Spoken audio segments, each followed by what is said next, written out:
Welcome back. وزیراعظم شہباز شریف کی chairman P T I پر شدید تنقید. اپنے ٹویٹ میں لکھا، آرمی چیف کے خلاف چیئرمین پی ٹی آئی مذموم اور بدنیتی پر مہم میں مصروف ہیں. وہ اقتدار میں واپسی کے لیے کچھ بھی کرنا چاہتے ہیں. مہم چلانے والوں کے خلاف قانونی اقدامات کی ہدایت کر دی ہے. نگراں وزیر اعلیٰ پنجاب محسن نقوی لاہور میں گفتگو کر رہے ہیں. پہلی بات ہے یہاں پہ یہ بننی نہیں چاہیے تھی، دریا کے اندر بنی ہوئی ہے. کل کو کوئی نقصان ہوگا تو سب سے زیادہ ہونا ہے کہ جی لوگ فوت ہو گئے. نہیں بٹ میری بات سنیں، میں انلیگل جگہ پہ تو صرف ہم نے کلیئر کرانا ہے، ہماری ذمہ داری تو یہ ہے نا. اگر میں کس طرح کرنے لگے پھر تم سوال ہے. سب سے پہلے تو ہم خواتین جو صحافی ہیں ہماری بڑی امیدیں ہیں آپ سے کہ آپ بھی ہماری صحافی برادری سے ہی ہیں. اس کے بعد آپ سے ایک جو سوال ہے وہ میں کرنا چاہوں گی کہ جیسے بارشیں ہو رہی ہیں معمول سے زیادہ ہو رہی ہیں تو اس میں ڈینگی جو ہے وہ بہت بار پھیلا رہا ہے. اس کے لیے کیا اقدامات کیے گئے ہیں؟ ڈینگی کے لیے بھی آلریڈی انتظامات شروع کر دیے ہیں اور میرے خیال ہے تقریباً ویکلی میٹنگ یہ لوگ کر رہے ہیں. باقی یہ کمشنر لاہور ڈی سی وغیرہ بھی سارے لوگ کر رہے ہیں. تو اللہ خیر کرے، انٹل اللہ سب بہت زیادہ ہوگا پھر دیکھتے ہیں. سی ایم صاحب کل 2 ٹاپکس پہ سی ایس نے اور آئی جی نے میٹنگ کی ہے 4 گھنٹے کی. ایک سیلاب تھا، ایک محرم تھا. تو آلریڈی ورکنگ شروع ہو گئی ہے اور ڈی سی لیول پہ، کمشنر لیول پہ، پروونشل لیول پہ پھر ہم سارے مل کے انشاءاللہ تعالی ہر ڈویژن میں جائیں گے محرم کی تیاری کے لیے. سی ایم صاحب آج تو 100% انتظامات نظر آ رہے ہیں چونکہ آج آپ آنا تھا اسی لیے میں روز آؤں گا. بات سیکنڈ یہ کہ کل 10% بھی نہیں ہوئیں گے. اگر آپ نہیں آئیں گے تو یہ کب تک کون اسے مانیٹر کرے گا اور ایٹ دی اینڈ تک چیک کرے گا؟ یہ اے سی ایس جہاں پہ کھڑے ہیں وہ مانیٹر کریں گے ڈیلی بنیاد پہ. دیکھیں اگر ہمیں تھریٹ زیادہ ہوگا تو ہم مجھے بھی یہاں پہ آگے کھڑا ہونا پڑا، ہم کھڑے ہوں گے انشاءاللہ تعالی. Thank you. پورا لاہور جو ہے بارش کے بعد کلین کر دیا جاتا ہے، لیکن آپ جو والٹن روڈ ہے وہاں پر 4 دن تک لوگ جو ہے نا کچھ علاقے اچھا میں آپ کو بتاتا ہوں. دیکھیں والٹن جو ہے وہ لوکل ایڈمنسٹریشن کے انڈر نہیں آتا، لیکن ہماری کنٹونمنٹ بورڈ سے آلریڈی بات ہو گئی ہے. سی بی ڈی ان کو پروجیکٹ کر کے دے رہا ہے. 8 مہینے میں تقریباً وہ پروجیکٹ ختم ہونا ہے. لیکن دیکھیں اللہ کرے گا انشاءاللہ اگلے سال سے وہ چیز ایشو نہیں ہوگی. والٹن روڈ پہ جانے کا مطلب ہے آپ اپنی گاڑی بند کرا دیں، ٹھیک ہے نا. اتنا پانی کھڑا ہوتا ہے. کنٹونمنٹ نے اور جو وہاں کی ایڈمنسٹریشن ہے انہوں نے آلریڈی اس کا نوٹس لے لیا. وہ اپنے ایکسٹرا پمپس لگانے لگے ہیں. انہوں نے وہ ارینجمنٹ کرنا ہے اور انہوں نے اس کے لیے میٹنگ وغیرہ کر لی ہے. جو واسا ہیلپ کر سکتا ہے وہ بھی کرے گا. اس کے اوپر ہماری آلریڈی نوٹس ایکسچینج ہوئے اور بات چیت بھی ہوئی ہے. Thank you. چین نے گزشتہ اسٹیبلشمنٹ کو کہنے کی کوشش کی تھی کہ پی ٹی آئی کو اقتدار میں لانے کا تجربہ نہ کیا جائے. وفاقی وزیر منصوبہ بندی احسن اقبال کا دعویٰ. بولے چین نے کہا تھا اس کا نقصان سی پیک اور پاکستان کو ہوگا. پی ٹی آئی نے سی پیک کے منصوبوں سے متعلق غیر ذمہ دارانہ الزامات لگائے اور منصوبے منجمد رکھے. سی پیک منصوبے اور اس پر چین کی رائے سے متعلق احسن اقبال کا دعویٰ غلط نکلا. لاہور میں چینی council general P T I دور میں سی پیک منصوبے پر پیش رفت کو اطمینان بخش قرار دے چکے ہیں. گزشتہ سال اے آئی وائی نیوز کو خصوصی انٹرویو میں چینی کونسل جنرل زیاؤ شیرن نے کہا تھا کہ کورونا کے باوجود سی پیک درست سمت میں چل رہا ہے. اس کی رفتار اطمینان بخش ہے. پاکستان میں کوئی بھی سیاسی جماعت ہو، چین کی پالیسی ایک جیسی رہتی ہے. سی پیک ٹھیک نہ چلنے کا بعض عناصر کا تاثر درست نہیں ہے. There was an impression like last comment of Imran Khan when he was a prime minister. So progress of CPEC was slow or stopped. Is it true?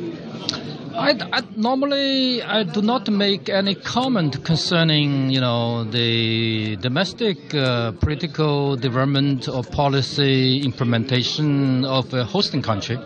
And I believe in the past, in my personal view, that overall the CPEC is going well. And in the past 2 or 3 years, maybe due to the natural disasters or some very extraordinary circumstances like the COVID pandemic, that would be having a kind of impact or effect on CPEC implementation. I mean, on some specific projects implementation. But we normally and believe and of the view that no matter which political party is in power, no matter which government is in power, CPEC, the bilateral cooperation between China and Pakistan, will not be adversely affected or be brought to a standstill. So you are CPEC saying- will go ahead. I don't think there's kind of different scenario or picture painted by the elements, certain elements concerning CPEC. As I said, CPEC in overall is going smoothly. Even though due to the COVID or some other, natural disaster or calamity, CPEC is still, going for its right direction. And all the projects here in Punjab, there are 6 projects in Punjab, and they have already been accomplished. And the outcome achievements have been to the satisfaction to our both sides, China and Pakistan. इसी पे बात करेंगे head of investigative cell Naeem Ashraf Bhatt साहब हमारे साथ मौजूद हैं। नईम साहब, आपने चीनी कौंसल जनरल से उस वक्त इंटरव्यू किया था, एक बार फिर से कयास आराइयां की जा रही हैं। जब आपने इससे मुतालिक पूछा था तो उन्होंने क्या बताया था? जी बिल्कुल, समझ लें कि पीडीएम की हुकूमत आई थी तो उस वक्त से ही उन्होंने एक जो है वो तनकीद शुरू कर दी थी साबिक हुकूमत जो पीटीआई की थी कि इन्होंने इंटरनेशनली जो है वो मुल्क को कुछ नुकसानात पहुंचाए हैं, ऐसे बयानात और ऐसे कुछ बातें थी जो इन्हें नहीं करनी चाहिए थी। उसी तनाजुर में जब हमारी मुलाकात एक मुकामी होटल में लाहौर में चीनी कौंसल जनरल जो लाहौर के हैं अज़ाओ शीनी उनसे हुई तो उनसे जो सवाल था वो यही बनता था और यही उन्हें पूछा कि CPEC पर ये कहा जा रहा है कि साबिक हुकूमत जो पीटीआई की थी उसमें काम रुक गया था, रफ्तार सुस्त हो गई थी, तो आपका इस पे बारे में क्या ख्याल है?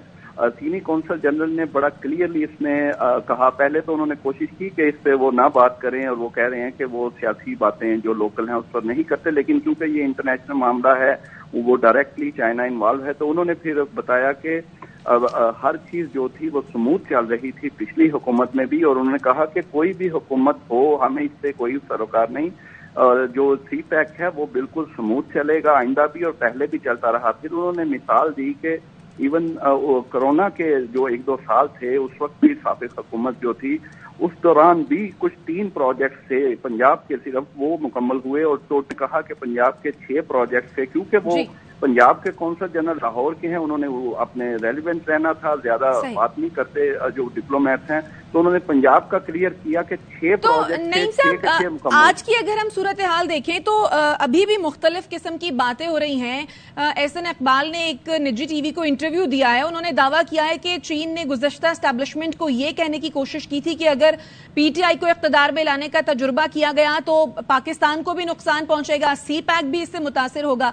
लेकिन जब आपने नवंबर में इंटरव्यू किया तो उससे तो ऐसा ही जाहिर होता है कि वो तो इत्मीनान का इजहार कर रहे हैं CPEC से भी, और उस पर कोई इशू नजर नहीं आ रहा है बज़ाहिर।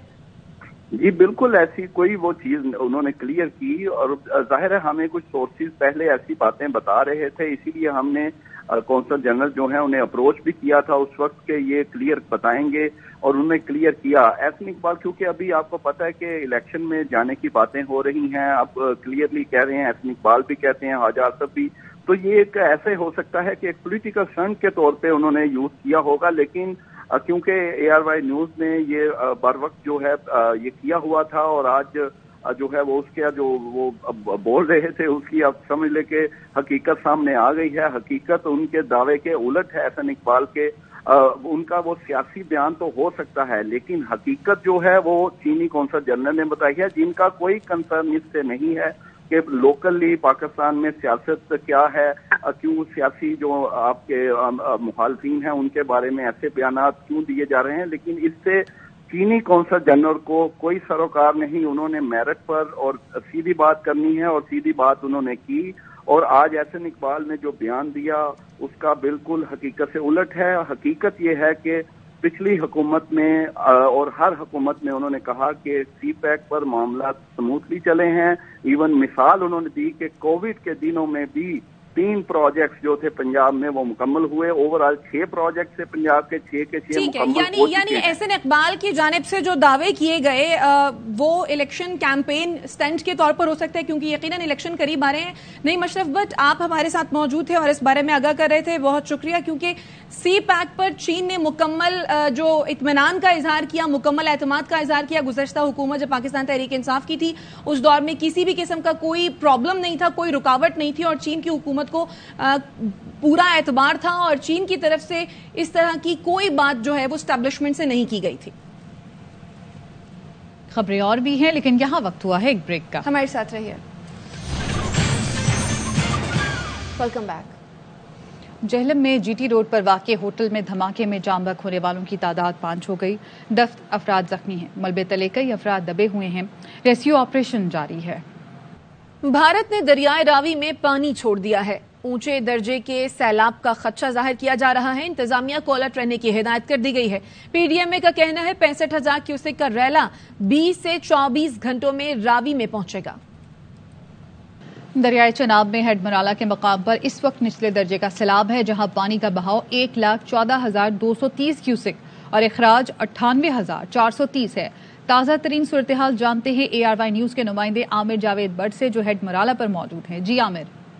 बिल्कुल, मैं इस वक्त मौजूद हूँ हेड मराला में दरिया चनाब के मुकाम के ऊपर, जहाँ पर इस वक्त निचले दर्जे का सैलाब रिकॉर्ड किया गया है। पानी की सतह में बतदरीज इजाफा हो रहा है और डिस्ट्रिक्ट गवर्नमेंट की जानब से किसी भी मुमकिन सूरत हाल से निपटने के लिए तमाम इंतजाम मुकम्मल कर लिए गए हैं। डिस्ट्रिक्ट इंतजामिया की जानब से डिप्टी कमिश्नर के मुताबिक इस वक्त 22 रिलीफ कैंप कायम किए गए हैं और जबकि महकमा नहार की जानब से 5 रिलीफ कैंप कायम किए गए हैं और रेस्क्यू 1122 की जानब से 6 मुकामात पर जो है इस वक्त रिलीफ जो है कैंप कायम किए गए हैं और तमाम जरूरी सामान और कश्तियां भी तमाम मुकामात पर पहुंचा दी गई हैं। बताता चलूं कि इस वक्त सूरत हाल मुकम्मल कंट्रोल में है। हमारी इस सिलसिले में सब इंजीनियर जो महकमा नहार के उनसे बात हुई, उनका कहना था कि तमाम अमले को 24 घंटे अलर्ट कर दिया गया है। किसी भी सूरत हाल से निपटने के लिए हम हर तरह के हालात को फेस करने के लिए तैयार हैं। जी। बलूचिस्तान में बारिश और आबी रैलों से मुतासरा कोहलू सिब्बी कौमी शाहरा 4 दिन बाद भी बहाल न हो सकी। कोहलू का सिब्बी समेत अंदरूनी बलूचिस्तान से जमीनी राब्ता मुनक़ता है। कई मकामात पर गाड़ियां फंसी हुई हैं। ट्रांसपोर्टर्स और मुसाफिरों को मुश्किलात का सामना है। कोहलू में पोड़ो, फाजिल शाह और सोनारी के मकाम पर कौमी शाहरा के मुख्तलिफ हिस्से बह जाने और लैंड स्लाइडिंग से शाहरा पर ट्रैफिक ताहाल मुअत्तल है। भारी मशीनरी न होने के बायस इमदादी काम में इंतजामिया को दुश्वारी का सामना है। खबरें और भी हैं, लेकिन यहाँ वक्त हुआ है एक ब्रेक का। हमारे साथ रहिए। Welcome back. स्विस वजीर खारजा का NDMA हेडक्वार्टर्स का दौरा। चेयरमैन NDMA से आफात के तदारुक और पेशगी तैयारियों पर तबादला ख्याल किया। चेयरमैन NDMA ने फर्जी मशकों के इनकाद मनसूबों इक़दाम से आगाह किया। लईक रहमान हमारे साथ मौजूद हैं, उनसे मजीद जानेंगे। जी लईक। जी सर, स्विस वजीर खारजा ने NDMA हेडक्वार्टर्स का दौरा किया, जहां पर NDMA के हेडक्वार्टर्स के दौरे के दौरान उन्हें मुख्तलिफ आफात के तदारुक और पेश की तैयारियों के हवाले से तफसीलात से आगाह किया गया। चेयरमैन NDMA ने एक तफसीली ब्रीफिंग दी स्विस वजीर खारजा को और उन्होंने फर्जी मशकों के इनकाद और दीगर मनसूबों और इक़दाम के हवाले से भी आगाह किया। इस मुलाकात में दोनों ममालिक के माबैन आफात से निपटने के लिए मालूमात और टेक्नोलॉजी के तबादले पर जोर दिया गया। जबकि स्विस वजीर खारजा का कहना था कि पाकिस्तान ने डिजास्टर मैनेजमेंट के शोबे में पेशरफ्त और पेश की तैयारियों को बेहद इक़दाम किए हैं जो कि काबिल तारीफ हैं। उन्होंने डिजास्टर मैनेजमेंट और मुआहदे की बुनियाद पर मुस्तक़बिल में ताउन बढ़ाने पर भी इत्तफाक किया। ठीक है, बहुत शुक्रिया आपका अपडेट करने के लिए। इसके साथ ही न्यूज बुलेटिन से फिल वक्त इतना ही। देखते रहिए ARY न्यूज।